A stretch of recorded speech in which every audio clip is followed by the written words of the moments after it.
Hey, what's going on? Good God. As soon as I open up the thing, I'm just coughing up a storm over here. How you guys doing? Oh my gosh.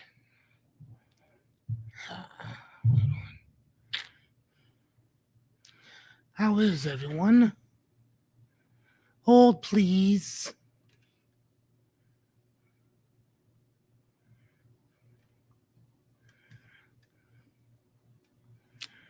Gotta get everything situated.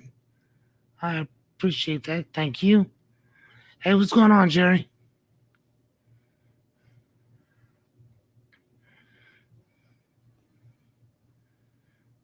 Okay, is that good? Yeah, I think we're good. I think we're off now. Hold on. Hey, Miss Anya. How you doing, dear? Thank you, Christopher. You said another night of fearless time. Fearless time. Hey, what's going on, Miss Renita? How are you, dear?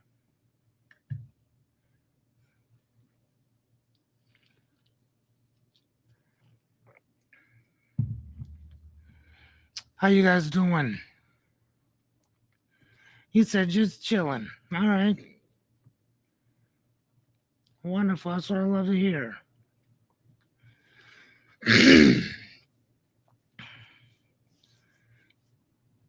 How was you guys' day today?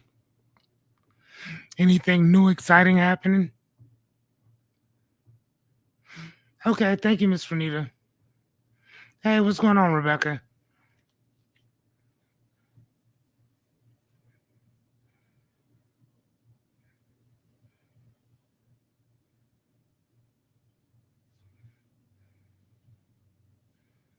Okay.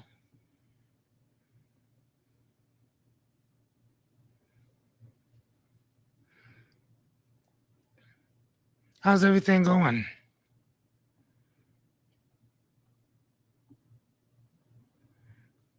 Thank you, Christopher. Thank you, Miss Anya. All righty. Man, hold on.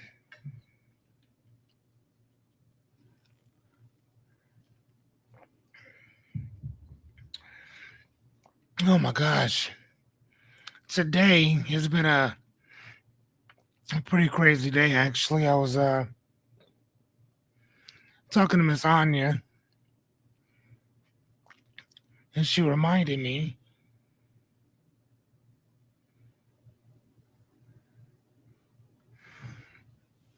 Okay, well, congratulations, Baker Tribe. Where was the cord at? Where'd you find your cord?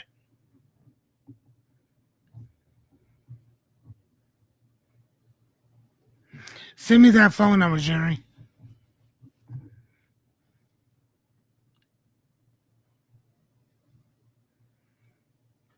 Pretty please, sugar on top.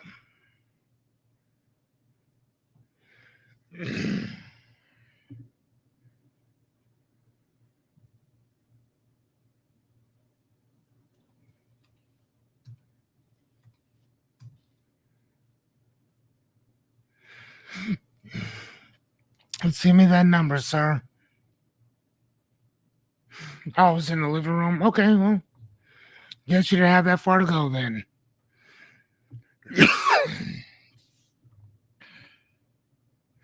Okay.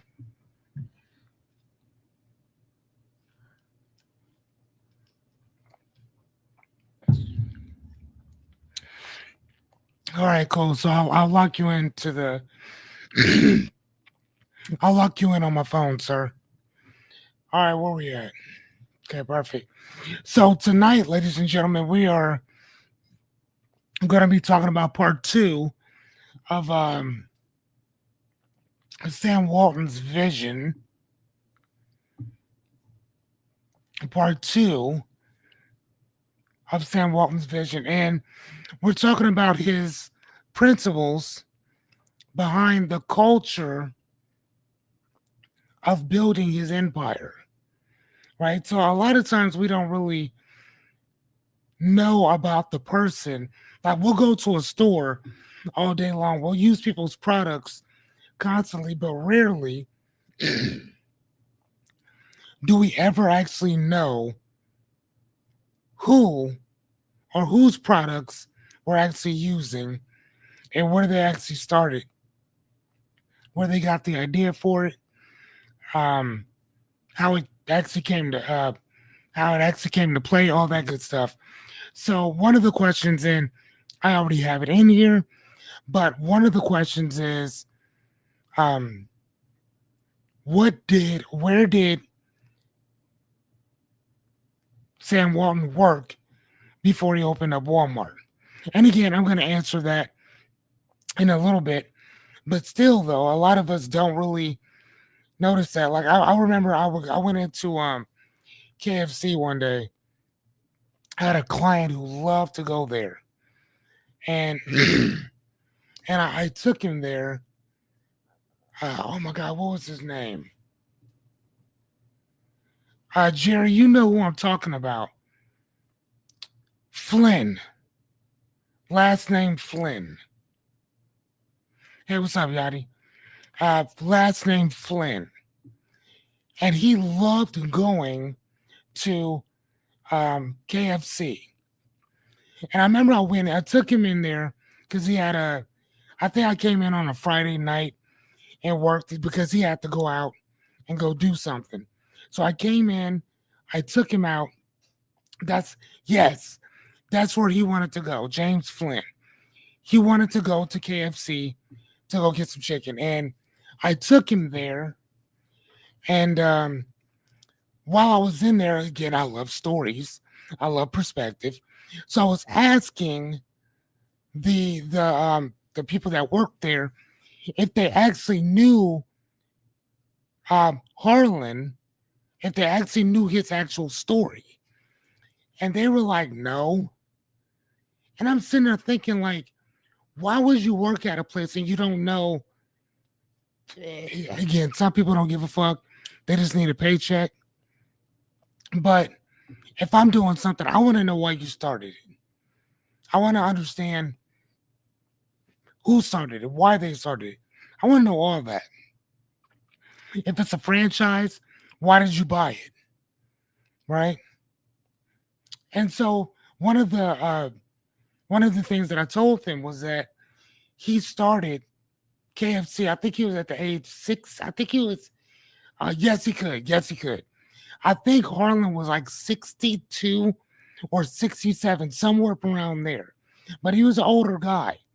And he started KFC because he had gotten his first Social Security check and it wasn't really worth anything. And instead of calling Congress and talking to his senator and this and the other, he asked himself, what is it that I have that I can either do or that I can sell that would generate more money? Because this is not enough to live off of. And he thought about it, and he was like, well, the only thing that I have that people tend to like is the chicken that I make. Right? And he actually had his own little restaurant in Kentucky, but apparently during that time they had ran the interstate or a bridge or something, and I think it was like eminent domain where they had to knock down his building, and that was that. So instead of buying another one, he's like, I'm not gonna do all that. I'm too old. Funny enough, that's what he said. And then he was just like, you know what, fuck it. I'll just go out and ask a person if they want to buy, my recipe for this chicken. And then he was like, no, actually, I'm not gonna do that. What I'll do instead is I'll teach them how to make it, and they could just give me a percentage of it. So then, therefore, I'm not selling it. I'm just kind of renting the recipe, for instance. He went to the first few stores, everybody said no. Went to a few more, everybody said no. The boy went to over 1,000 stores. And it took him 2 years to do this. Do you know where he slept in that 2 years period of time? In his car. In his car. I mean, think about that. He slept in his car, driving around peddling chicken, getting told no all the time, walking around in that white suit. And that's why they called him the Colonel. It was a joke. He wasn't a colonel. That's just what they called him to make fun of him. Ain't that crazy? He went to over 1,000 stores being told no. And then somebody finally said yes. Everybody loved it. And if you notice, years later, how do you think Dave Thomas started? Dave Thomas is the founder of what? Hey, baby. Hey, Dad. I'm not going to tell you guys. I'm figuring one of y'all is going to already know. But Dave Thomas started a company. And guess who helped him? Colonel Sanders. So it's so crazy how just having an idea can spark a whole entire wave of yes, Wendy's. That's how Wendy's got started. Was because Colonel Sanders saw something. He saw the same hustle that he had, that Dave had.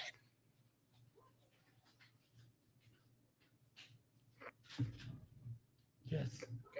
You see what I'm saying? So again, man, that's the reason why I love these stories so much. It's because like when I was down on my luck and thinking about all kind of weird mess up shit, these are the stories that kept me going. This is why I read so much. Here's why I read all the time. So it's not just the story, it's the perspective that I'm looking for. It's not what I'm looking at, it's how I look at it. And that's what's helped me. And hopefully that will help you guys too. Okay. Oh, okay. Hold on. Chris threw a little something out there. So Chris said Phil Robertson started making duck calls being poor.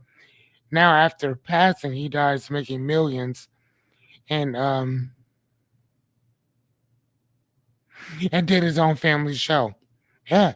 Is that Duck Dynasty? Is that where that comes from? There was a book on that. I never read it though. Maybe I should. I don't know. Maybe I should. But I love reading stories like that, man. I love stuff like that. All right, so tonight again, this is part 2 of our saga continues of Sam Walton's Principles, the culture code behind the empire. And that's what he did. He built a whole empire for his family, knowing that he wouldn't be here to see it.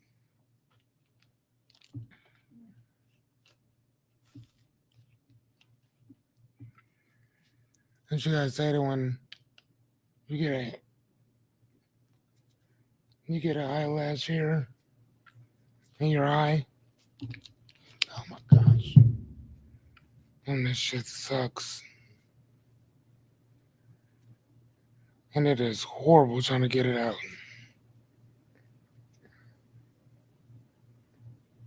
Anyway, sorry about that. Like I said, trial and error and live. Did you get that from the bookstore, Chris? All right, so anyway, I'm going to give you a real quick timeline of my guy. So in 1945, Sam buys his first Ben Franklin variety store in Newport, about to say Alexander, in Newport, Arkansas,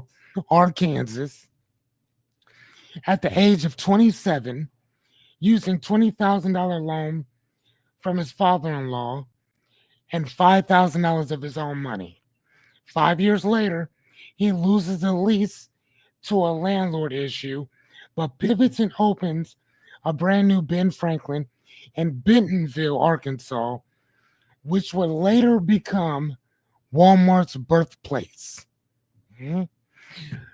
Um, 9 years later, after the success of feeling constrained um, by the franchise model, Sam begins planning to build his own independent store. And then 1962, Walmart opens. The rest is retail history. So this is what we talked about last night. The first one was commit to your business. Number two, which his principles were share the profits with your partners. Number three, motivate with recognition. Number four, uh, communicate everything you possibly can, which again, I love to communicate shit. And number five, appreciate what your associates do for the company. Okay. So if somebody like Yachty or Chris comes around and gives you a really good idea, you should probably listen. Oh, oh, oh, oh, please. Oh, no, no, no, no, no. We're right here. Don't get it twisted. Don't get it twisted, ladies and gentlemen. Don't get it twisted. I told you. Sometimes we're gonna do things a little different, but there it is. There it is. I know we can step into it. Give yourselves, give yourselves a round of applause. We're here. Today is day 95. Today is day 95. Thank you guys. What are we here for? We're here because I said 97 days ago that I was gonna be here, that I was gonna do 100 episodes, and we are here. You're clapping not only for myself, you're clapping for yourself, and you're giving yourself permission and others permission to clap for you. Because if you don't clap for you, nobody else will. All right? Thank you guys so much. Thank you guys so much. And again, like I said, man, today is day 95. What? I would tell you all this stuff, whatever, but my name is Fearless Cummings. I am your coach and life coach for the evening. We are here to talk about our dreams, goals, aspirations, and our problems. As your host, as your coach, my job is to give you some tools, techniques, and strategies for your dreams, goals, and aspirations. If you're easily offended, I will probably leave because we like to go deep in here. Just saying. Conversations run deep. So, if you're cool with that, welcome. Pull up a seat. If you're willing to take accountability, responsibility, ownership, thank you for showing up. If you're not, please go somewhere else. I'm just saying, please do. But if you do plan to stay, say hello. The rest of our people are extremely hospitable, and welcome to Ags Fearless. All right, so what day is today? So yeah, we've been doing this now for quite a while. So over a month ago, we all took a commitment to keep our word to ourselves first. Let me ask you guys, how you guys doing on that? And please be honest. Pretty, please. Be honest. Ain't no reason to be dishonest on this stuff. If you're having a hard time, you can say that too. How are you guys doing? But if you're doing great, then wonderful. I love it. How are you guys doing with keeping your words to yourself?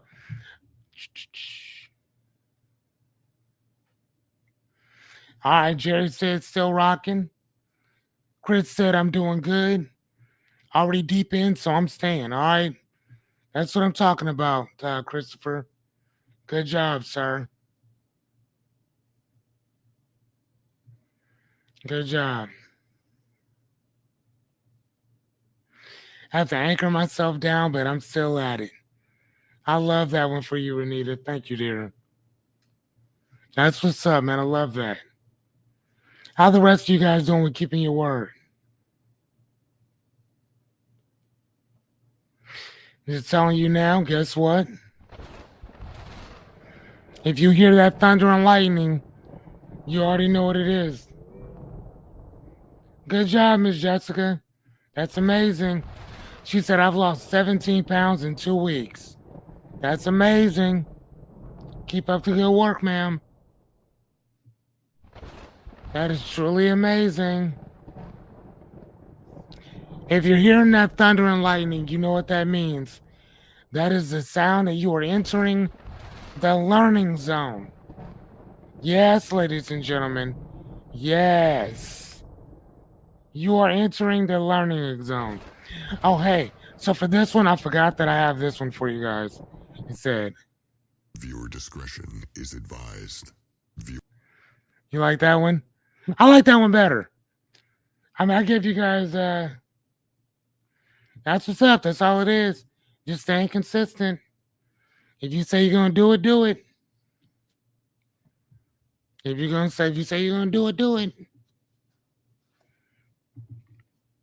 If you're going to do it. I love it. What do you guys think about that one? Viewer discretion is advised. One more time. Discretion is advised. I'm just saying I love that one. I love that one. All right, though, guys, we are about to get started. So, without further ado, you guys already know what happens when you hear that boo.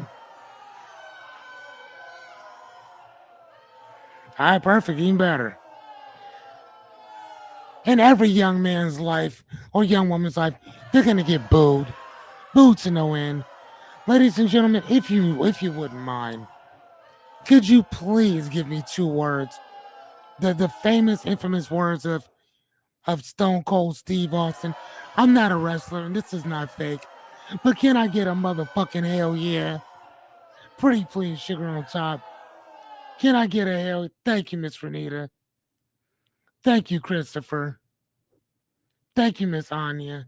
Thank you, Jer Bear. I appreciate you guys. Oh, so much. Thank you. Oh, so much. Thank you guys so much. And again, ladies and gentlemen, we are talking about this is season 10, episode 95. 95 of 100, yo. Just saying, that's so crazy. Sam Walton's vision of Wally World, part 2. Part 2. All right, so here's a little fun fact before we get jumped in and get started. Sam Walton was 44 years old when the first Walmart opened in 1962 on July 2nd in Rogers, Arkansas. 44. So when a person says, man, I don't know, I don't think I got what it takes. I don't got this, I don't got that. All I hear is excuses. Right? That's it. 44 years old when he opened his first Walmart. And here's the thing. He had, again, like we talked about before, he had failed in a couple different businesses in retail. Before he figured it out. But once he figured it out, oh boy, did he figure it out. So again, it's not that he took that company from 1962 into 1970 and then it goes public. Right. But you also got to remember that he had been in retail or the retail business for almost 20 years before he started doing that. You know what I'm saying? Before Walmart opened, he'd already been in retail for years. Over a decade and a half. So when people sit and think that, man, Walmart just blew up, no. I mean, it did. But think about the years of trial and error that he watched other people fail. He worked at other people's businesses. He took $20-some thousand from his father-in-law, took $5,000 of his own, built his own stuff, didn't do well, had to move there, go somewhere else. So again, I mean, when we talk about how we get started, thank you, Miss Shotty. Thank you, Rebecca. When we think about and talk about when people get started, that's how they get started. It doesn't always look the same way that success doesn't always look the same for everybody. Some people can sit down and start a business, and within a year, they're a multimillionaire or two. I think Twitter was it Twitter? It was I think it was no, it was Instagram. Instagram took 2 years for them to build that. 2 years, and they sold it for $1 billion. 2 years. I'm just saying it doesn't always happen like that. It does not always happen like that. See what I mean? Two dudes took 2 years to build Instagram and then sold it to Facebook for $2 billion. Like I think it was like either $1 billion or $2 billion. Billion with a B. Just saying. 2 years. And most of you motherfuckers won't show up to something for 8 months. Come on now. Not my crew, but y'all know what we're talking about. Anyway. All right, so let's jump in there. So number 6 from yesterday. Remember, we did 1 through 5 yesterday, 6 today, or 6 through 10 today. So number 6 is celebrate your successes. We've talked about this on multiple occasions. Example, after hitting a sales goal, instead of moving up to the next one, you hold a team dinner and share your wins with everybody. Share your wins with everybody. So, I mean, it's not something that you just talk about because it sounds good or whatever. I mean, you share your spoils. Because it's people like Chris, it's people like Yachty, it's people like Miss Anya, it's people like Renita, who consistently get out there and keep working their asses off and help build these companies, per se, right? People like that. So you want to celebrate that. You want to celebrate those small successes. Again, what did we talk about when we first started doing this? My objective is 100 episodes. That's the long objective. The short one is just doing one every day, right? But then that mid-size goal is I want to get to 5 episodes, 10 episodes, 15. So technically today is what? It's 95, right? 95. But we've been doing this so much now that I don't even notice it anymore. So now I'm just saying, oh, okay, can I get through? Let's get through the season. Remember, every 10 days, we have a brand new season, yes? Right? So I'm just saying, man, have fun with it. All right, so principle. Fun is fuel. Have some fun. Have as much fun as you possibly can. Celebration creates emotional deposits that carry you through the hard seasons. I'm going to say that again. Fun is fuel. Celebration creates emotional deposits that carry you through those hard seasons. I think tomorrow I'm actually going to do another one on the reality of different seasons. I wrote it somewhere on my stuff, but there's 4 seasons that each and every one of us are going to be going through. I just want to make sure that we're all aware of them and understand exactly what they are. And when we go through them, you need to know exactly what season you're going through. And I mean, shit, sometimes they're here to stay a little bit longer than others, but eventually you'll move from one season to another. That happens. We'll talk more about that tomorrow. Okay? So, food for thought. Are you building momentum or are you just burning out quickly? Quietly.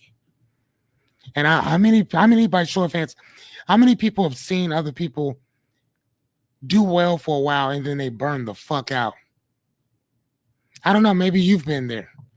How many of us seen people Start great. Start amazingly.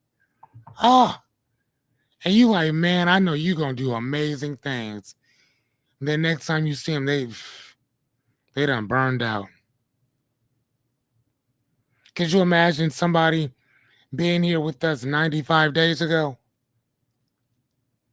and then coming back right now and we still at it? Day 95. Thank you, Miss Rebecca. Thank you, Miss Renita. Thank you, Christopher. Right? But then on the aversion of that, somebody comes in and we're not even here no more. So what happened to Fearless and all that 100 episodes? Oh man, people wasn't showing up. Man, I had stuff going on. This happened, that happened. If you notice, I may have been late a time or two, but I'm always here. I told you guys before when we started, I will be here whether you are or not. It don't matter whether you show up. What matters is if I show up, right? Every day, no matter what. Okay. And sometimes shit, a few times I had to be reminded because I was tired. I didn't want to do it that particular night. That's happened. You know, shit, I think Jessica had to give me a fucking pep talk a night or two. Seriously. I'm not scared to admit that. Shit, man, I was tired sometimes. Even shit, and it's so funny because she would even be like, dude, why don't you just take a break? I mean, it's your show. You can do it whenever. I could have been like, you know what, man, you're right. But I'm like, nah, I'm cool. I said I would do it. I'm going to do it. Right? So, I mean, that kind of is what it is, though. But I've seen people start well, do amazing, and then burn out. Burn out. I'm not necessarily saying that's a good thing by no means. It just is what it is. So I would tell you to pace yourself as much as you possibly can. Pace yourself. But I think even with this, if you really don't like what you do, I think it'll show. I think it would show. You know? All right, number 7, listen to everybody in your company. And again, what are we talking about? We're talking about the principles that Sam Walton used to build his empire. This is what he used. So sometimes it's not about the business within itself. It's about the philosophy that you have as you're building it. If you're only listening to yourself, boy, man, you're going to have all kinds of problems. Listen to other people in your company. Example, a part-time associate tells you customers are consistently confused about aisle signage. You update it, and returns drop 12%. You update it, and then people start listening a little bit, right? I mean, again, why would you not listen to the people who are always there? Why would you not listen to the people who talk to customers on a daily basis?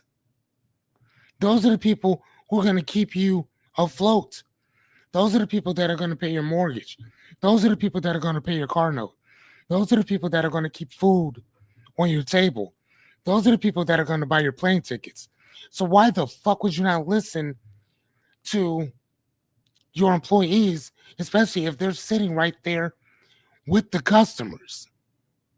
That they know what they want. You see what I'm saying? And again, I've dealt with people like this myself, where they're they're listening, but they're not listening. If that makes any sense. They hear you, but they're not listening because they know everything. They already know everything. You know how dangerous that is? You know how fiscally irresponsible that is? That you don't want to learn anything else other than what you already know?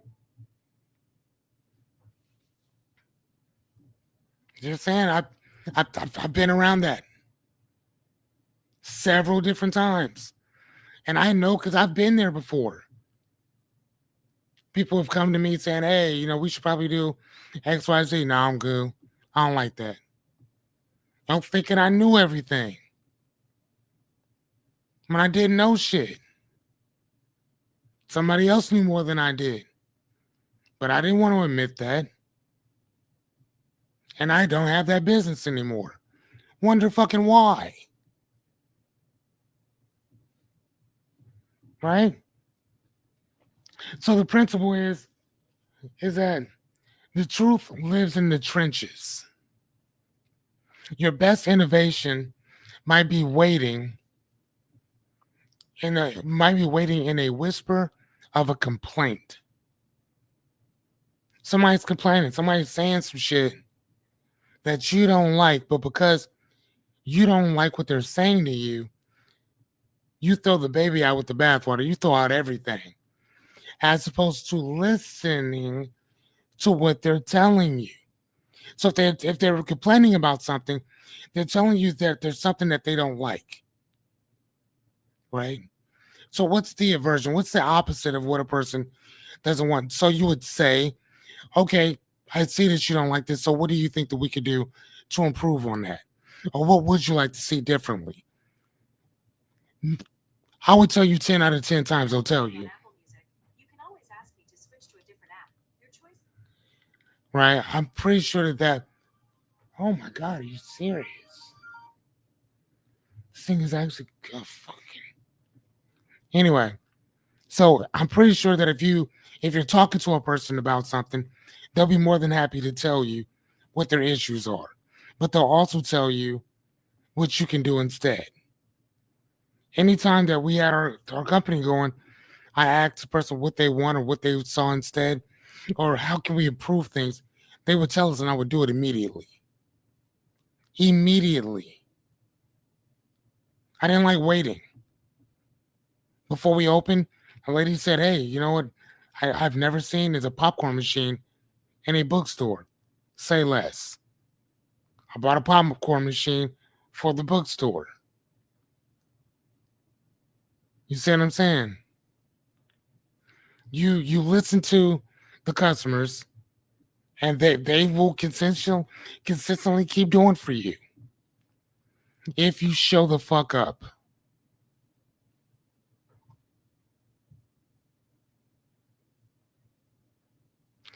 All right, so Christopher said, hard keep going sometimes when it's your business or show that you can technically do what you want, but make successful. Hold on. But make success sticking to a schedule, doing things whenever makes failure and destruction. I get that. You know what? I do know that, Rebecca. I do know that. But here's the thing: it worked. It worked, and it wasn't as greasy as you would think that it would be. Because I thought about that too. Because I tried to talk myself out of it, but then I'd already talked myself into doing it, so it was too late. But no, it really didn't work out. It wasn't bad though. It was not bad. The books weren't bad. They was not bad, I'm telling you. It was actually really cool.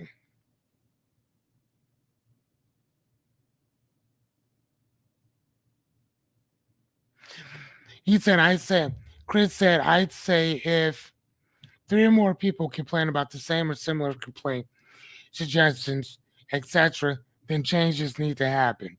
Correct. But depending on what it is, it could be something real small and trivial that makes a hell of a difference. There was a woman who came in who sold Cincy or whatever, right? She came in and I would buy like all kinds of stuff from her. And she would come into the store and she's like, "Hey, can I set up your smell for you?" I'm like, "Oh my God, yes." She set up the smell, and the first thing that people thought when they walked into the store was the smell. It smelled amazing. Constantly. Constantly. That was because of a customer. You see what I'm saying? That was because of a customer. The first time that we started moving all kinds of stuff around and putting things where it needed to go, that was because of a customer. Everything I did was because somebody had suggested this, that, or the other. And I just implemented it quickly. Right? So, food for thought. You are always building systems around are you building systems around your ego or your information? Ego or information? See, when it's ego, your pride gonna get in the way. Your expectations will get in the way. Your entitlement will get in the way. Whereas if it's information, you're there to learn. You're there to grow and adjust, however, wherever that takes place. See what I mean? All right. So exceed your customers' expectations. Exceed your customers' expectations. Somebody bought a used book and finds handwritten thank you note inside. So that's one of the things that Hangi and Chris do now when people buy things from Andile's store. You know what I'm saying? They first thing they do is they write thank you notes, this and the other. This is amazing. Blah blah blah blah blah. Right, and that's great. I love that. They should do that. They should keep doing that. They should keep doing that. Candy and this and the other, and um, a few other things. I forgot what I had to do with any of that, but you know what? I will give all. I'll give all kudos to Andile for doing all that. I won't even put myself in that. Great job. Right? Just saying. Exceed your customers' expectations. So if people think that they're going to get popcorn, they're going to get water, they're going to get coffee, and all that stuff, whatever, wonderful. But that means you have to keep showing up to supply those things. That means you have to keep showing up to supply those things.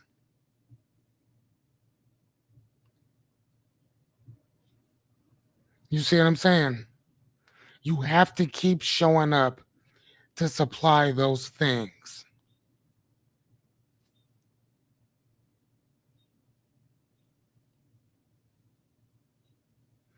Yeah. Yes, ma'am. You're right. Yeah. But so again, I'm just throwing that out there. So anyway, so the principle is do more than what you said that you would do. That's literally all that is. That's all it is. Do more than what you told people that you would do. Right? So principle surprise creates stories. Exceeding expectations turn transactions into loyalty. There was this book that came out um, by Sarah Haas, I think. She has a bunch of like different books or whatever. And there was one that came in that was brand new, right when the bookstore started. There was the book that came in.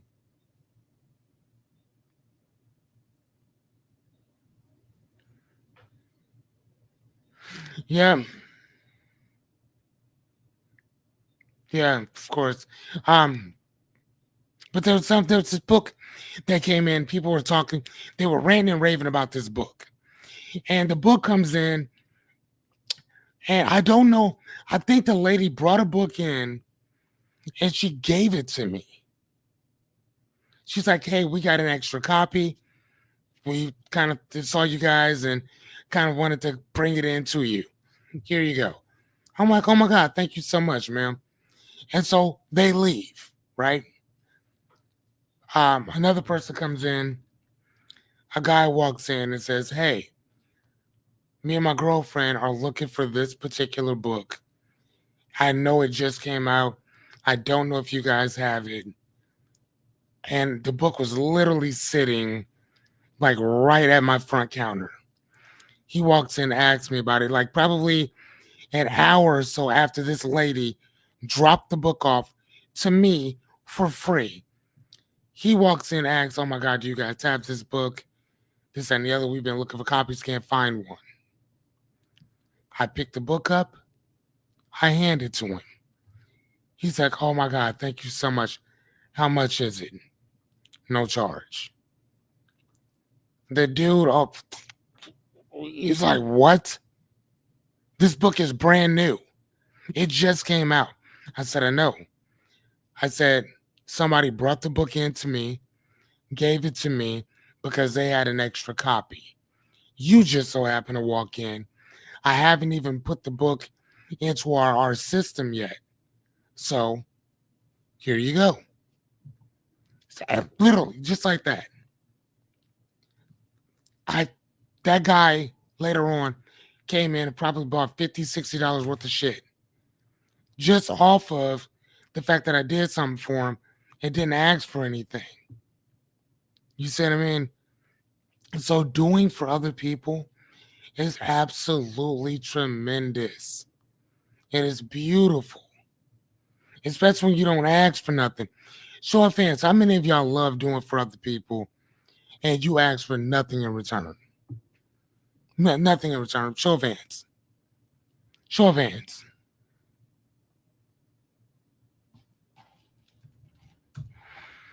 How many of you love doing for other people? Show of hands. And you don't ask for anything in return. I'm just asking. What do you guys think about that? Doing for other people. Miss Renita said aye. Okay. Rebecca said okay. Really? Miss Anya says aye. Chris says aye. Okay.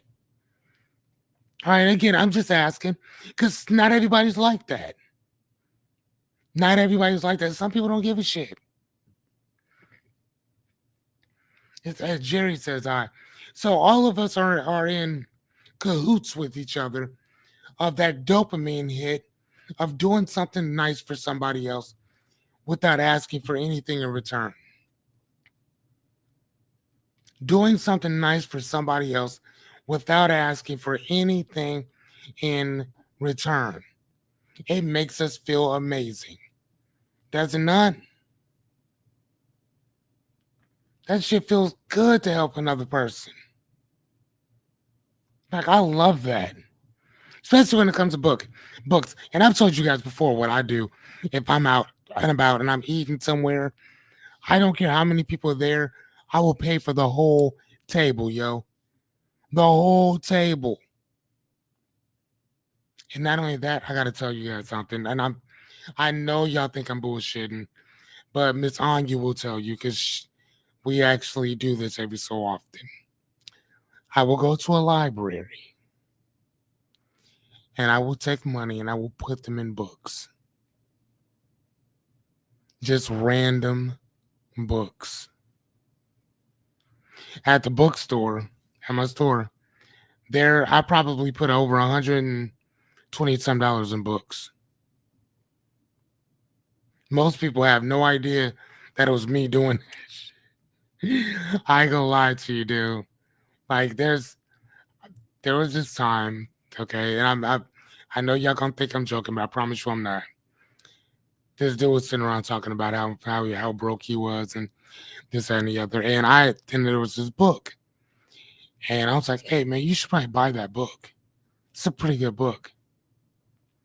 He's like, man, yeah, it's. He said, man, I don't want to read right now. I'm like, nah, you should probably get that book. No, man, I'm good. I'm good. I'm good. Okay. I had $100 bill in that book for him. $100 bill in that book. $100 bill in that book. I am known for putting money in books. Known for that. Just saying. So if I'm out somewhere and I tell a person I haven't been in that store in a minute, bro, I can tell you. I know that I put money in them. But remember when old dude put all those books over to the side? Remember when he cleared out that section and pushed them all over? There's a crap ton of money in those books, and he fucked that whole thing up. So yes, I'm pretty sure there's still money in there, but because of that man's ego and pride, couldn't tell you. And that is the God honest truth. I put all kinds of money in those books.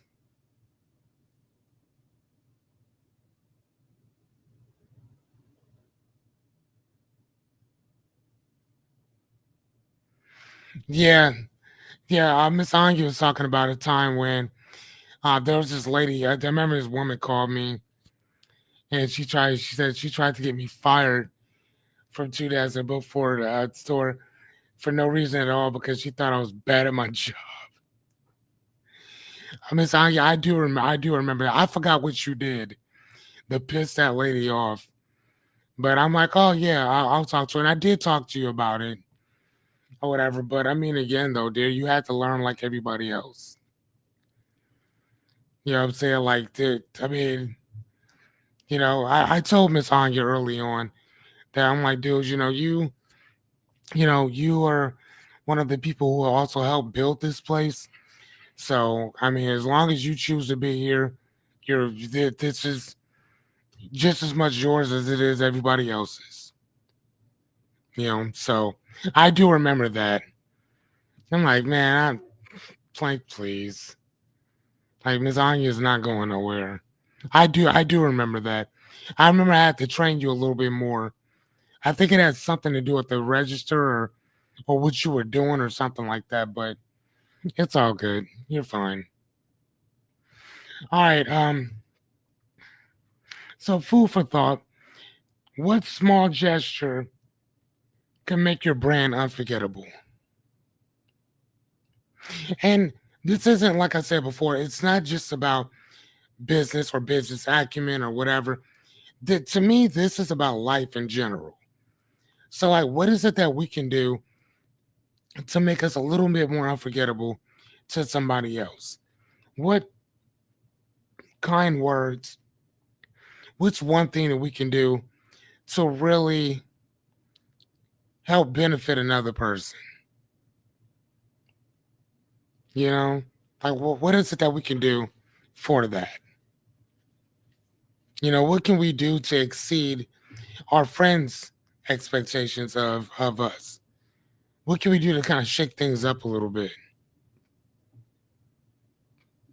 I mean, if you're tired of being at home all the time, get out and go for a walk, go bowling, go do this, go do that, do something, kind of break things up a little bit, right? Exceed your own expectations if you need to. Okay. All right. Fun fact time. All right. So fun twist. So Walmart, Target, and even Kmart started. They all launched in 1962. But at the time, Target was just owned by one store, by the Dayton Company, a department store chain, not even a threat yet. So isn't that crazy? Kmart, Walmart, and Target all started in 1962. Ain't that? Think about how crazy that is. Those three things, Kmart ain't even around no more. They're gone. So and Target, I don't know like what their numbers are like, but if I'm not mistaken, I could have swore somebody was saying that they were closing several of their stores. Hold on.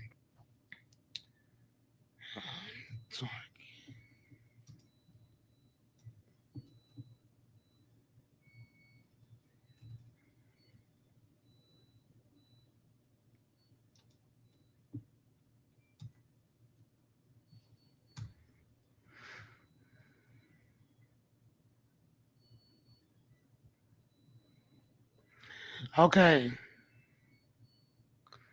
All right. So here we go. Let me show y'all. So Target has announced the closure of 9 stores across 4 states due to safety concerns related to theft and organized retail crime. These closures are a part of a broader trend where retailers are facing increased challenges in operating stores safely and successfully due to these issues. Target is not alone in this, um, as other retailers have also cited similar reasons for closures, according to Parade and CNBC.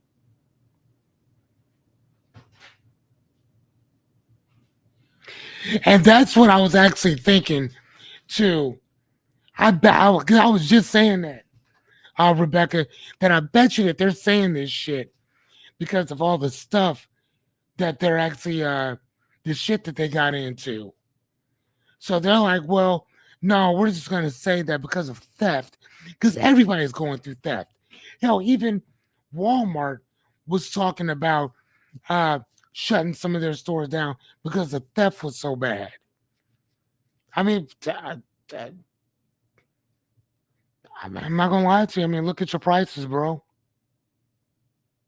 Like, I'm like, really? But right, but no, because of the social conscious thing is boycotting people, and that's the reason. Yeah, I get that. That's probably the reason why this shit's so down. Yeah, no, I totally get that. But again, though, I mean, so, but here's the thing, though, Rebecca. I think you know as well as I do the likelihood of them bouncing back from that. Those 9 stores will probably stay closed. Cool, whatever. They're still gonna make quite a bit of money, though. Still going to. You know what I'm saying? I doubt that they're gonna end up. Here's the thing. I'm sure that eventually they'll all end up like Target or like Kmart, where you can't even find one anymore. You know what I'm saying? But I'm just saying though, out of those three, Target and Walmart are still around. Are still around. Isn't that crazy though? And they started at the same exact time. I mean, shit. Kmart just closed when they just closed their last stores. When did they like a couple? No, like what? Hold on, 10 Kmart.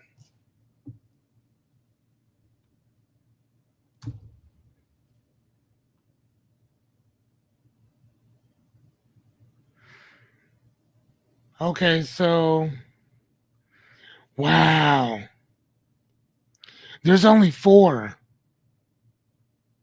Yeah, and the only thing that saved Shopko was their eye thing. That's crazy that the eye thing makes more money than everything else did.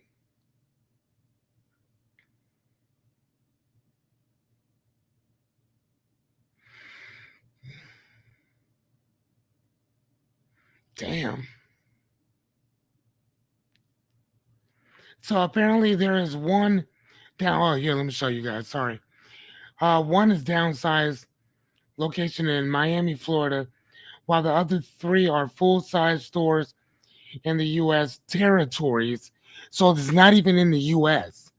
It's in St. Thomas, one in St. Croix, and then the other one's in the Virgin Islands,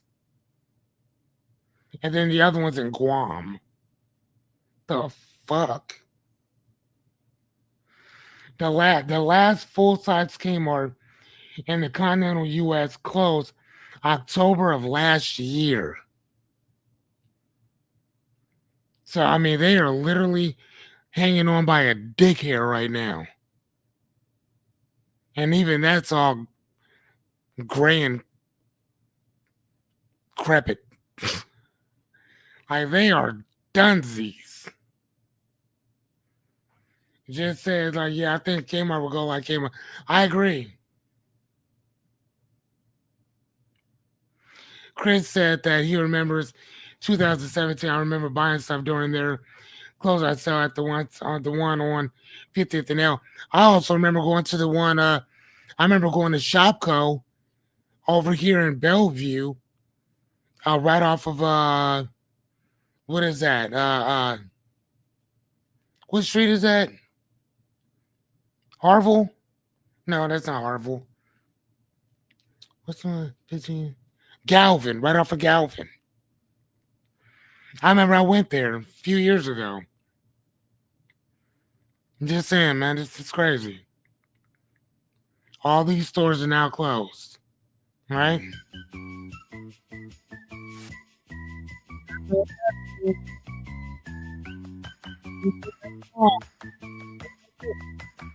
Word of the week, sponsored by Perspicuous.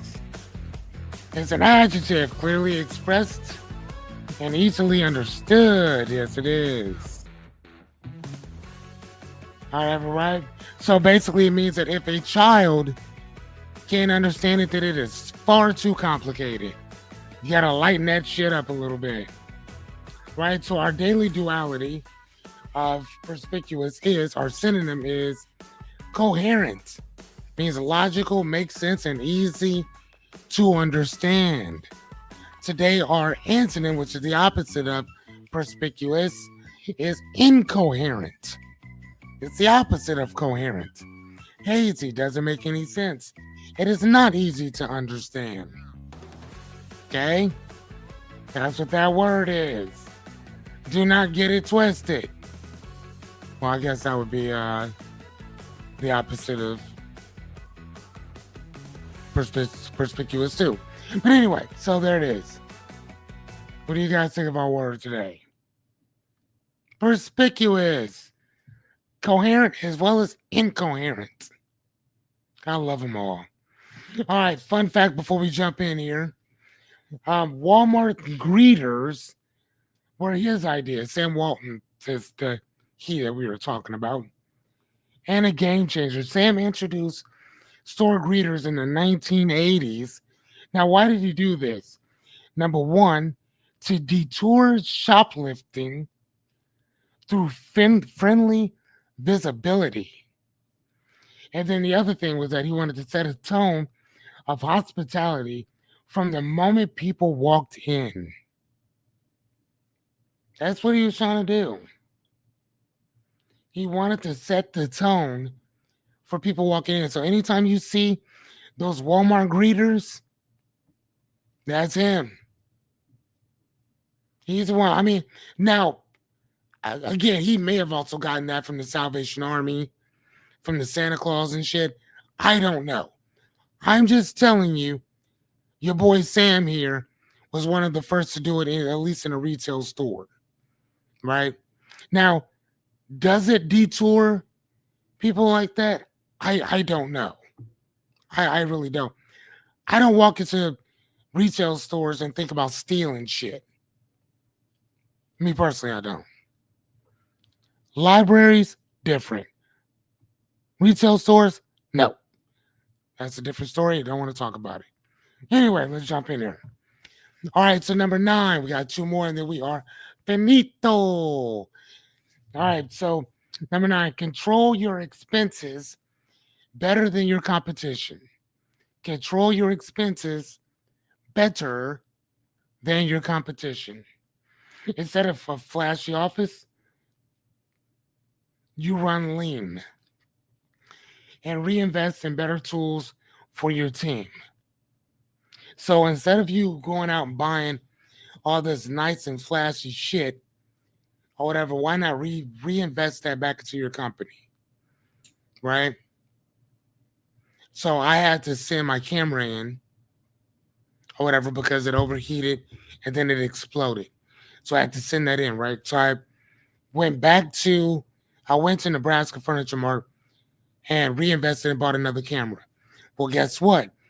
The camera that I have right now, the company took it. They're like, oh, we're just gonna reimburse and just give you a brand new camera. They didn't make me pay for it because it was technically, I guess, under their warranty. So I'm like, oh shit, for real? So they gave me a brand new camera. So hence I have two cameras. You know what I'm saying? Now again, I could have taken the one back, got my money back, but I'm like, why? Just keep reinvesting it. I'm like, why? Just keep reinvesting it back into what you're doing. You know what I mean? And I don't know if I'll need another camera, which I'm pretty sure at some point I'm probably gonna need one. For what? I don't know, but I'm sure I will. Right? But keep reinvesting back into what you have going on. That's how you keep shit moving. And I know Chris actually said that before on multiple occasions. I love that. Chris said, welcome to Walmart. Get your shit and get out. Chris, you're horrible. Good God, dude. Y'all, Chris has a fuck you attitude when it comes to Walmart. Chris does not like Walmart at all.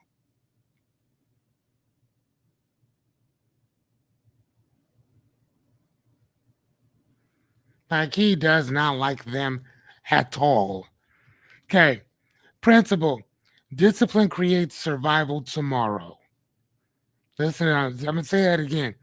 Discipline creates survival tomorrow. Your margins are your muscle. Okay. The more money you're able to the more money you're able to save, the more you're going to be able to reinvest. So when the nicer, bigger things come out so that your employees can do a better job, you're going to have it because you're known for putting money back into your company. You know what I mean? Whenever we have books, Ms. Angie will go with me. I will go buy books constantly. Constantly. Matter of fact,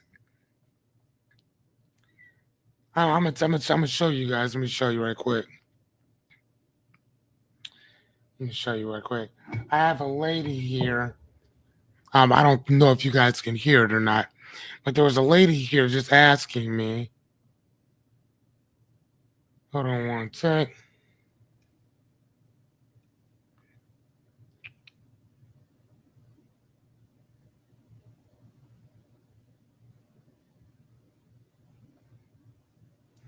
Here, I'm gonna try to show you guys. I don't know if it'll show you, but I'm going to try. So give me a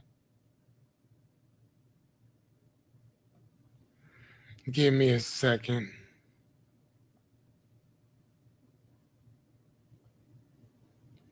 Okay, there it is. Okay, I know you guys can see me again. Hello. But if you can see over here on the side, there's another lady who's telling me right now that she has 83 books right now for $250.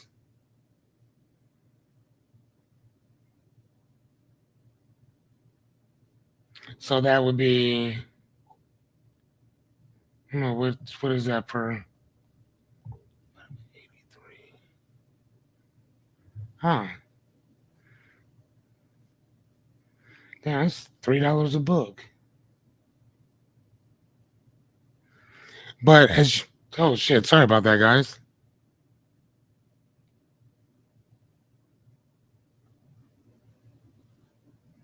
Yeah, sorry about that. Okay, so that All right, so go back there. Sorry about that.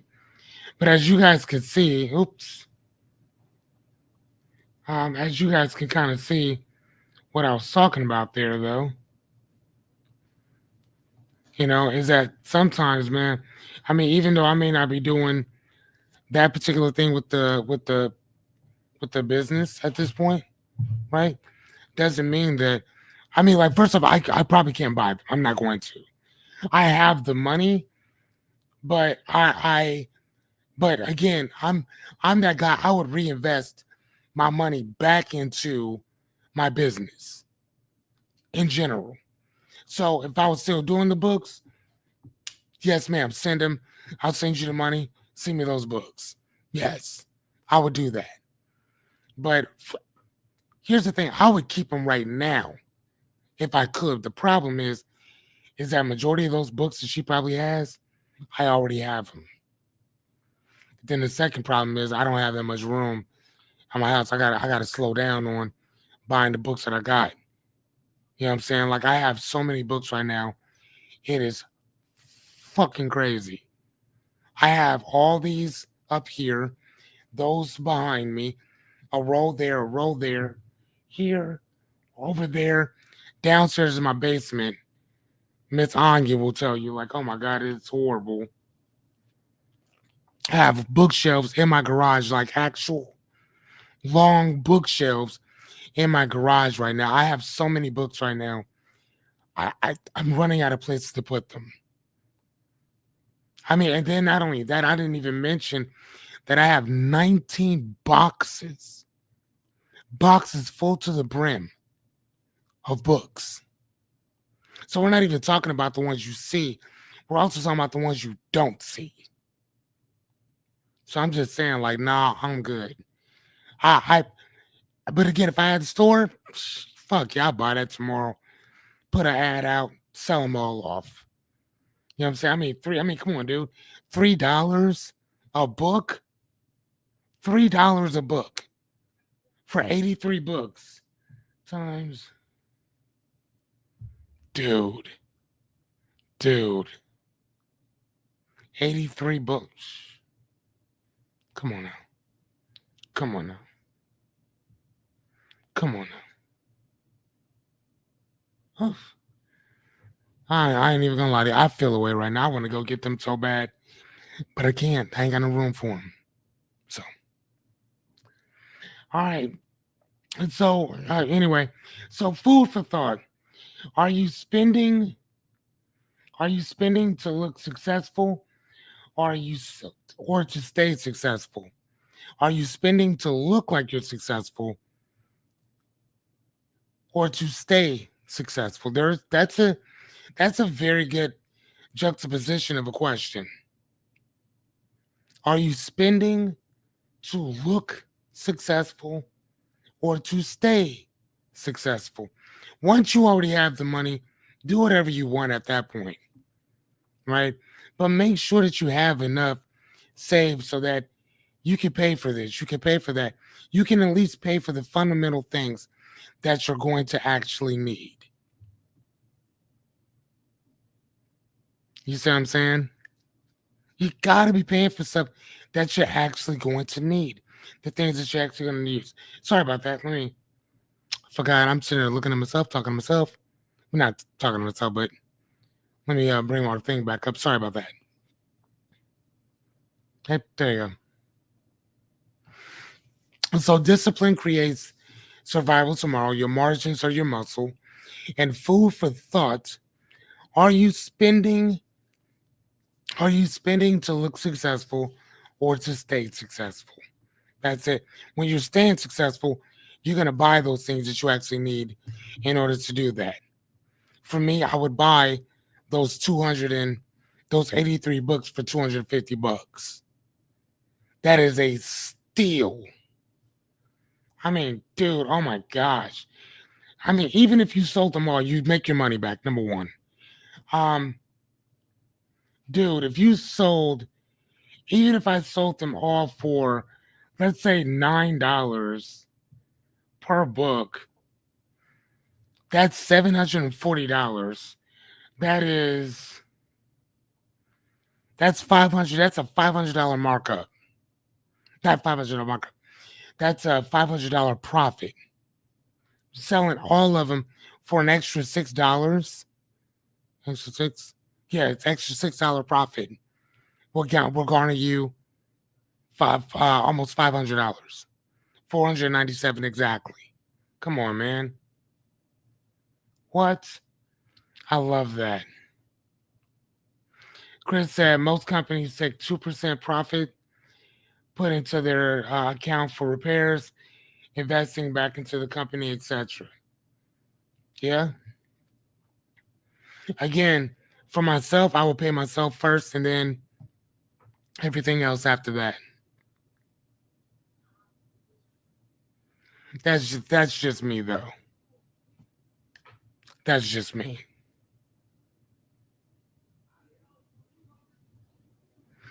Okay. All right, here's we got this one. All right, number 10.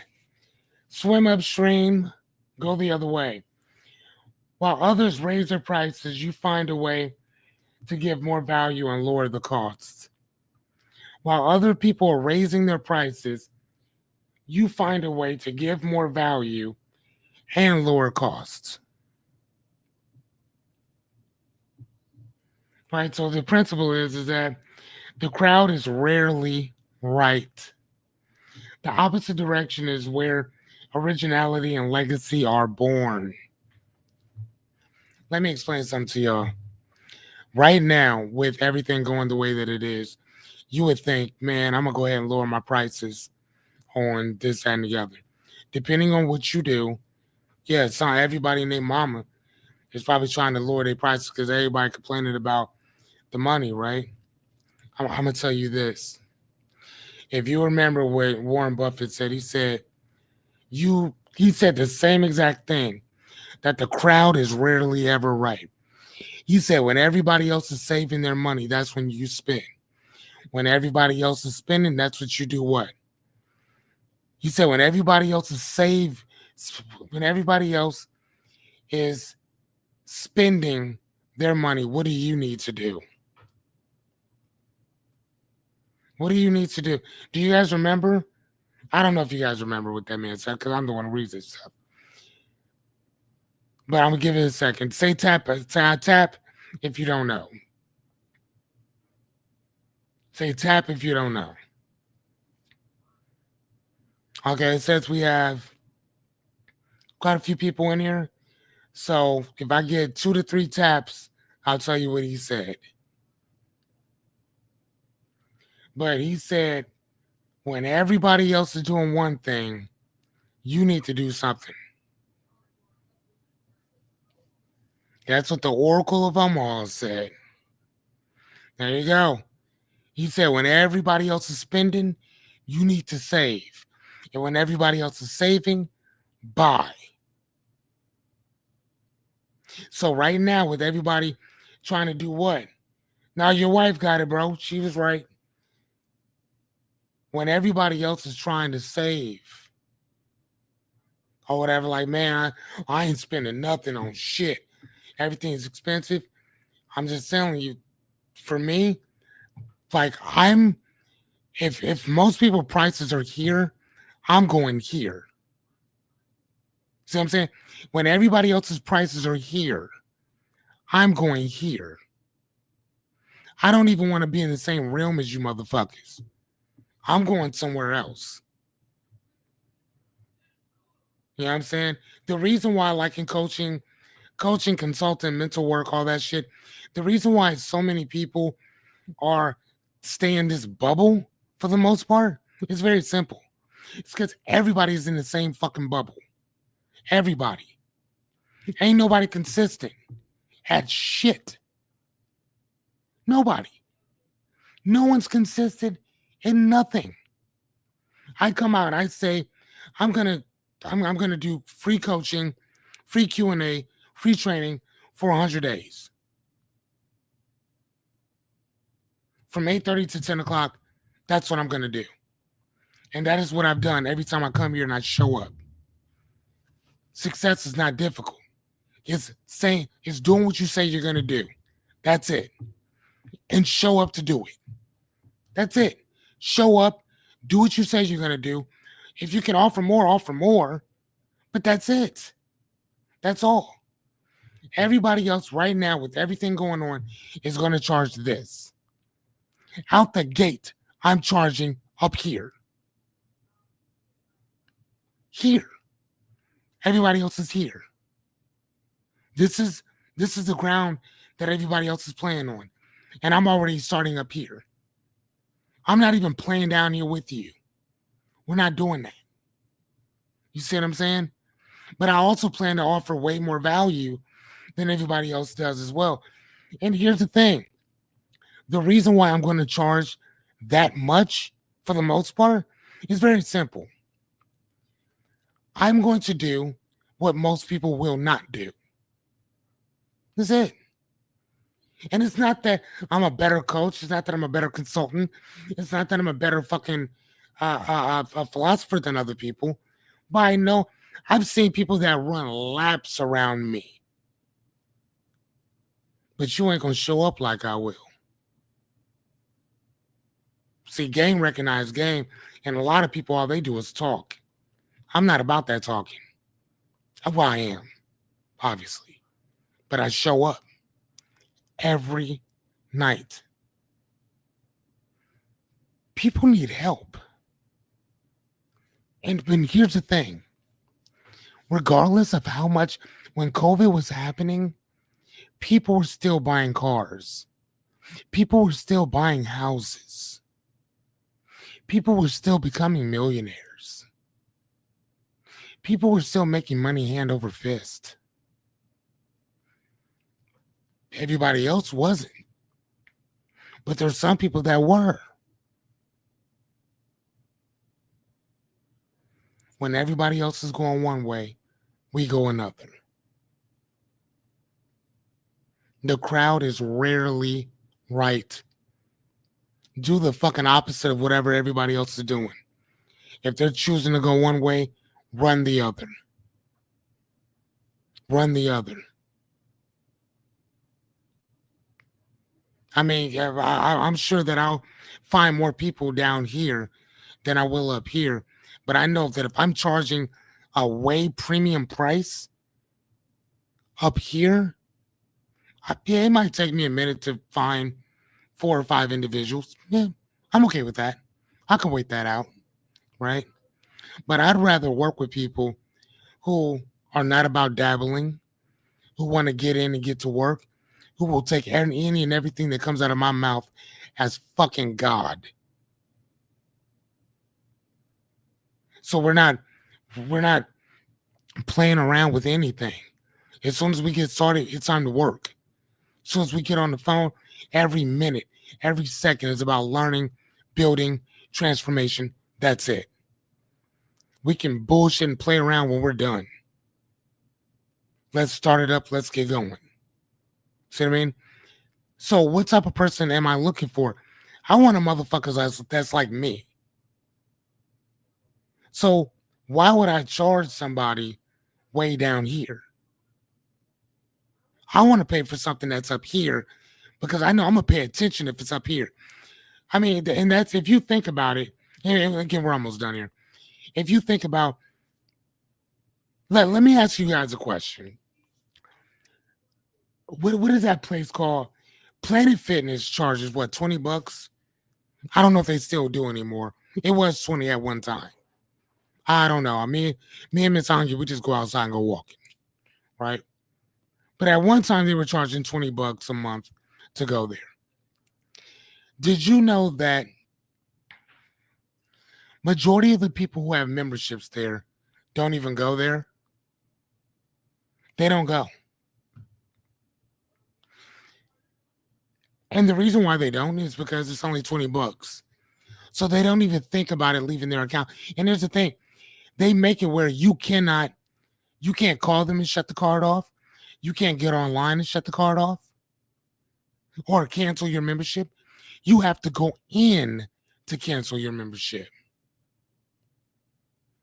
They make you have to come in to go do it. Right? They make you come in to cancel your membership. You ever wonder why they do that? Because if you haven't shown up to work out, then you're probably not going to show up to shut that off either. You're just going to think about that 20 some bucks just leaving your account, leaving your account, leaving your account.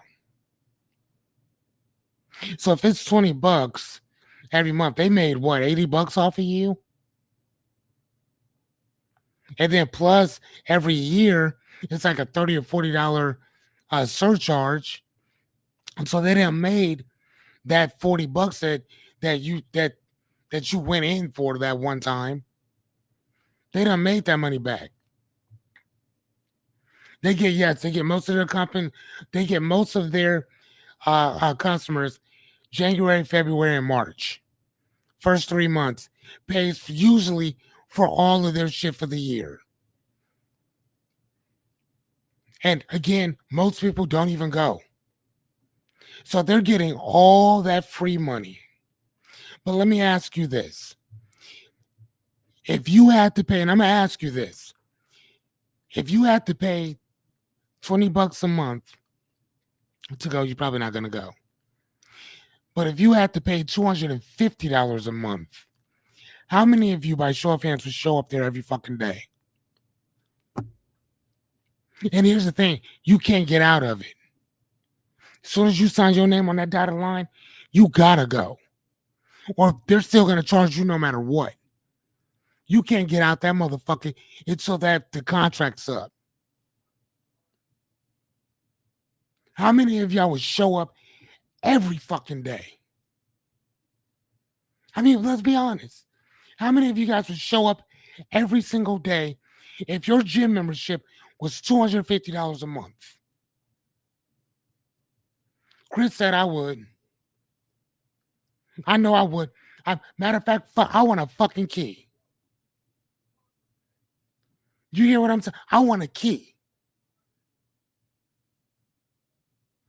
For $250, I need y'all to be doing some meal prep for me. I'm just asking, how many of you guys would show up every single time? Every day.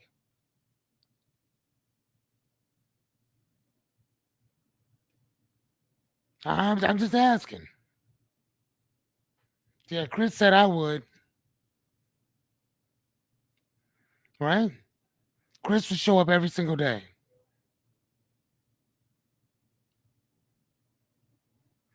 Yes, and that's what I'm talking about. Yep. And that's the type of gym that Jerry and I met at, and I had a key. Yes. And we did milk. Come on, man. Come on. Do I not know what I'm talking about? Do I not know what I'm talking about? Do I not know what I'm talking about? That's all I'm saying. Do I not know what I'm talking about? Miss Rebecca said, yep, and they did meal prep there too. Yes. That's the difference between $20 and $250. And think about it. They all do the same shit.